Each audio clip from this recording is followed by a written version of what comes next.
सबसे पहले तो जब हवाई जहाज़ काठमांडू से चल के लखनऊ के ऊपर के करीब आया तो उस वक़्त ये पता लगा कि अपने कोर्स से हट रहा है और वेस्ट की तरफ मूव कर रहा है। थोड़ी देर के बाद ये पता लगा कि कुछ चीज़ें अब नॉर्मल हैं और ये बातें जो थी वो क्राइसिस मैनेजमेंट ग्रुप के लोगों को पता लगी और फिर उसके बाद कार्रवाई शुरू हुई और जो भी लोग थे, कंसर्न लोग थे, उन लोगों को अलर्ट किया गया, एविएशन वालों को, इंटेलिजेंस वालों को, सिक्योरिटी वालों को। तो सब लोगों ने अपनी अपनी कार्रवाइयाँ शुरू की।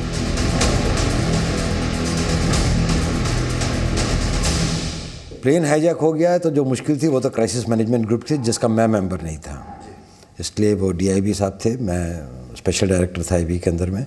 इसलिए उनकी मुश्किल सबसे पहले यही रही होगी कि इस प्लेन को किस तरह से हिंदुस्तान की सीमा से बाहर ना जाने दिया जाए और किस प्रकार से उसको रोका जाए। जब ये पता लगा कि अमृतसर में है तो किस तरह उसको अमृतसर में रोका जा सकता है। ये सबसे पहली मुश्किल प्रैक्टिकल टर्म में जब होने के बाद ये बड़ी मुश्किल थी और उस समय कोशिश की, वो जो कोशिश थी नाकाम रही। जो काम होने चाहिए थे शायद वो नहीं हो पाए समय पर और इस कारण वो सबसे पहली मुश्किल थी जिसके ऊपर वो विजय नहीं पाई जा सकी।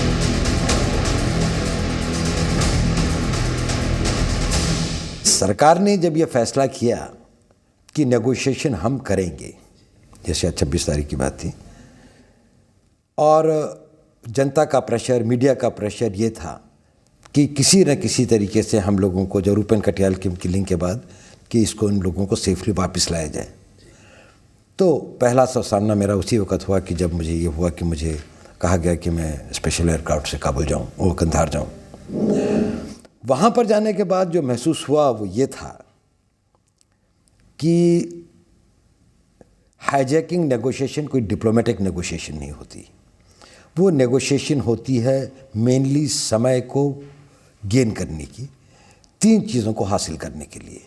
पहली बात कि जो हाईजैकर्स हैं वो किसी भी यात्री को या केबिन क्रू को नुकसान न पहुंचाएं और इसलिए उनको बातों में उलझाकर हम समय को गेन करें।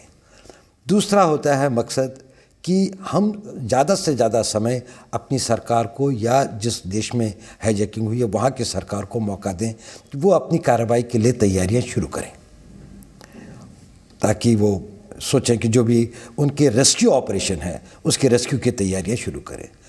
और तीसरा मकसद ये होता है कि उनके साथ आप बातचीत करते हुए ज़्यादा से ज़्यादा इंफॉर्मेशन और इंटेलिजेंस गेन करें। उनका मोराल क्या है, फिज़िकल फिटनेस कैसी है, कितने लोग हैं, किस तरह के हथियार हैं, क्या उनकी रिक्वायरमेंट्स हैं, कितना उनका मनोबल मजबूत लगता है, क्या वो नुकसान पहुंचा सकते हैं और क्या हम उनको बातचीत के द्वारा टायर आउट कर सकते हैं और तब उपयुक्त समय के ऊपर में जो भी कार्रवाई हो वो की जा सके। ये नेगोशिएशन कोई डिप्लोमेटिक नेगोशिएशन या पॉलिटिकल नेगोशिएशन नहीं होती। ये एक लोगों की ज़िंदगी को बचाने के लिए किया गया एक टैक्टिकल कदम होता है। और जब मैं वहाँ गया तो मुझे लगा कि इन तीनों सिचुएशंस पर हम लोग काफ़ी कमज़ोर की हालत में थे। पहली बात तो ये थी कि हाईजैकर्स ऐसी स्थिति में नहीं थे कि जहाँ हम उनको टायर आउट कर सकें, क्योंकि उनको खाना भी मिल रहा था, उनको दवाइयाँ भी मिल रही थी, वो बाहर भी आ रहे थे और अंदर भी जा सकते थे। और सबसे बड़ी बात कि उनमें असुरक्षा की कोई भावना नहीं थी। उनको ये कोई डर नहीं था कि इस ज़मीन के ऊपर में हमारे ऊपर में अटैक हो सकता है और हमारे को कोई भी आदमी ओवर पावर कर सकता है, चाहे वो बाहर से आने वाले कमांडो हों, चाहे वो यहाँ की सरकार हो या पैसेंजर्स ही हों। तो सबसे बड़ी मुश्किल जो कि नेगोशिएशन के लिए होती है कि अगर वो प्रेशर में ही नहीं है तो फिर आप उनसे क्या बात करेंगे, उन पर क्या दबाव डालेंगे।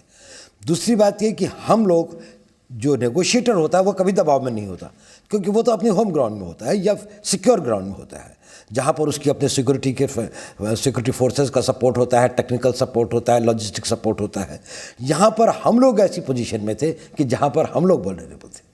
हमारे चारों तरफ तालिबान के लोग थे, उनके टैंक्स थे, एंटी एयरक्राफ्ट गन थी, उनके थ्रू हम लोगों को नेगोशिएट करना पड़ रहा था। ISI के लोग वहाँ पर थे। तो एक दूसरी मुश्किल थी कि हाईजैकर्स को भी ये पता था कि हम लोग प्रेशर में हैं, हम ऐसी टराइन में हैं जो कि होस्टाइल टराइन है।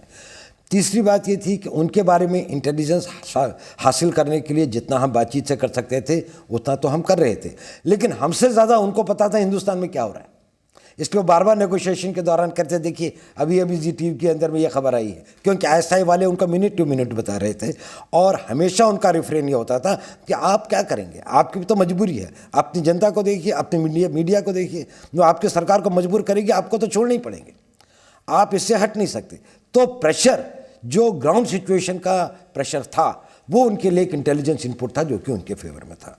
और हमारे को अगर कोई इनपुट्स अवेलेबल हुई भी और हमें पता भी लग गया कि वो कौन लोग हैं, क्या हैं, तो हमारे पास उस इंटेलिजेंस को, उस इंफॉर्मेशन को फ्रुक्टिफाई करने के लिए जो साधन उपलब्ध हो सकते थे वो तालिबान की सरकार, वहाँ की जो लोकल सरकार थी, वो देने के लिए तैयार नहीं थी। वहाँ की सरकार इसके लिए भी तैयार नहीं थी वो कोई कार्रवाई करे। और जब हमने उनसे कहा कि आप कुछ मत करें, लेकिन हमें कार्रवाई करने की छूट दे दें, हम जो चाहें वो करें और हम इसकी जिम्मेदारी अपने ऊपर लेते हैं, तो उन्होंने कहा कि नहीं, हम अपनी ज़मीन के ऊपर में कोई ऐसी कार्रवाई नहीं होने देंगे जिसमें खून खराबा हो। हम उनके साथ वायरलेस सेट के ऊपर में बातचीत कर रहे थे और जो भी उनके साथ टर्म्स थी वो हमारे को सुनाई दे रही थी और हमारी मैसेज उन तक पहुंच रहा था। जब उन्होंने ये डिमांड पुटअप करी, ये नेगोशिएशन शुरू होने के करीबन 24 घंटे के बाद या काफ़ी देर के बाद की, शुरू में तो वो बिल्कुल अपनी पॉलिटिकल डिमांड्स के तौर पर बात कर रहे थे।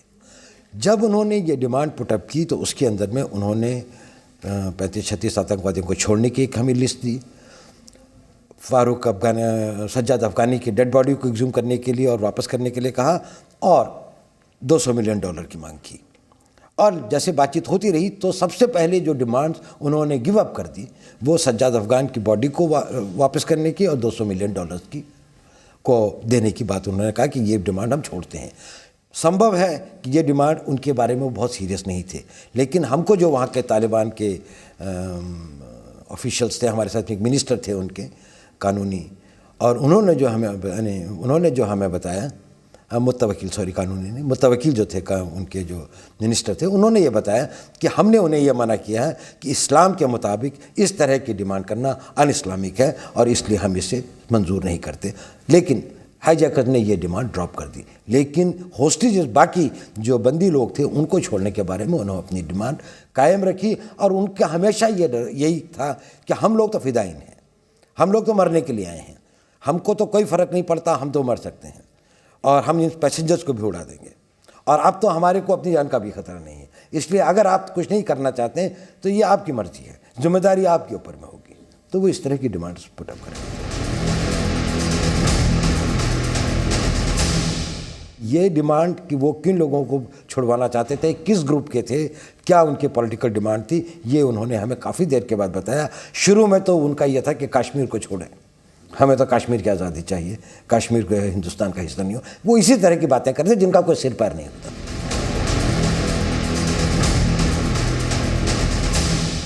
एक दो बार बीच में उन्होंने जो क्रू के मेंबर्स थे उनको एक सेकंड या 2 सेकंड के लिए, मतलब शॉर्ट स्पैन के लिए बातचीत करने के लिए, कोई सिग्नल देने के लिए हमने कहा कि हम जानना चाहते हैं कि हमारे सब पैसेंजर्स ठीक ठाक हैं या नहीं।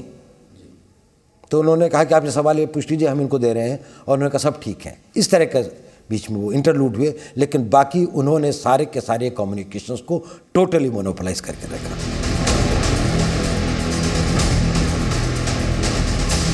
एज ए प्रोफेशनल ना आप झुकने की बात करते हैं और ना आप खड़े होने की बात, आप एक प्रोफेशनल तरीके से इसको देखते हैं। प्रोफेशनल चैलेंज ये था कि रूपेन कटियाल को मार दिया गया था, वो ऐसी जगह पर जबकि वो हॉस्टाइल टेरिटरी में नहीं, फ्रेंडली टेरिटरी में था, जबकि वो दुबई के अंदर में एयरफोर्स के एयरपोर्ट में था। यहाँ पर आने के बाद में उनके ऊपर में फिजिकल एक्शन लेने की कोई संभावनाएं नहीं थी। वो एक लैंडलॉक्ड कंट्री है, वहाँ पर एक्सेस करने के लिए अगर हमें लोगों को लाना भी पड़े तो हमको जहाज़ लाने के लिए शायद पाकिस्तान से परमिशन भी नहीं मिलती, और उसके लिए कितने लोग चाहिए वो भी एक बहुत बड़ी तादाद होती है अगर उनके नीचे टैंक्स और एंटी एयरक्राफ्ट गन्स और आर्टिलरी गन्स वगैरह वहाँ पर वो थे। और उसके अलावा अगर हम ये कोशिश भी करते थ्योरेटिकली, हालांकि ये, तो सबसे पहले जो नुकसान होता वो पैसेंजर्स का होता, क्योंकि वो प्लेन तो उड़ा ही दिया जाता। उसके बाद की लड़ाई में क्या होता वो अलग बात है। इसलिए आपका अगर ऑब्जेक्टिव लोगों की जान को बचाना था, अगर उसका ऑब्जेक्टिव ये था कि हम अपनी डिमांड्स को मिनिमाइज़ करें और अपने को वो करें, तो ये एक था कि एक प्रोफेशनल ट्रांजैक्शन के अंदर में गिवन टाइम फ्रेम के अंदर और हमारे को 31 दिसंबर तक जिस तरह का दबाव आ रहा था कि जल्दी से जल्दी वो करें, देश के अंदर में बहुत ज़्यादा एक वैसी भावना पैदा हो रही थी। और राष्ट्र का मनोबल एक बड़ी भारी चीज़ होती है। कोई भी ताकत, कोई भी शक्ति, कोई भी फौज, कोई भी ये इस चीज़ को इस तरह के कदम नहीं लेती है जिससे राष्ट्र का मनोबल टूट जाए। अगर राष्ट्र का मनोबल ये होता है कि हमारे इतने लोग बेगुनाह वहाँ पर मारे जा रहे हैं और कोई कुछ नहीं कर रहा है, तो ये भी हमारे लिए एक बड़ा भारी कीमत चुकानी पड़ती। इसलिए इन चीज़ों को ध्यान में रखते हुए जो प्रोफेशनल तरीके से अगर हम अपने गेन्स को मैक्सिमाइज नहीं कर सकते तो हमने अपने लॉसेस को मिनिमाइज करने की कोशिश की।